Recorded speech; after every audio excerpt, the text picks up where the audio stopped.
Abay, nagulat naman ako sa tissue na ito na napakalambot pero kahit nung mabasa ay matibay din.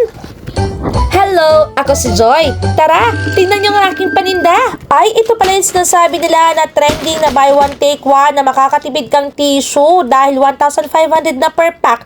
4-ply na kada hila. Abay, sabihin nyo nang excited ako. Totoo naman. Kasi nga nung dumating yung order ko na tissue, dinala ko kaagad sa CR para ilagay. Gamit na gamit ko talaga ang tissue, hindi lang sa CR, kahit sa kitchen. Kaya buti na lang, nakahanap ako ng medyo mura-mura. Anyway, before mo nga pala siya isabit, make sure na buksan mo sa ilalim. Meron namang instruction, kaya malalaman mo kung paano. Aba, ay nung buksan ko ay malambot nga ni. Alam niyo naman tayong mga girls, gamit na gamit natin ng tissue. Lalo na kung mag-CCR tayo, ewan ko ba, ayaw ko nababasa ang panty ko. Medyo duda pa nga ako nung una at dahil sigurista ang mima niyo ay talagang binilang ko kung talagang 4-ply ba ito.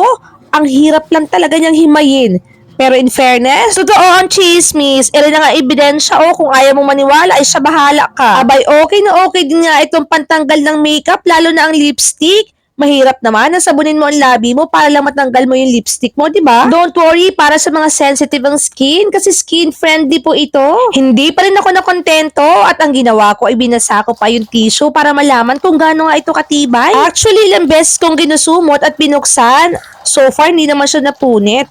Pero syempre, papel pa din yan. Ang OA ko naman kung sabihin kung hindi masisira. Kaya for the checkout na agad mga mi, habang nakabuy one take one pa. Anyway, 3 years naman ang shelf life niya. Nasa baba ang link. Yun lang. Bye!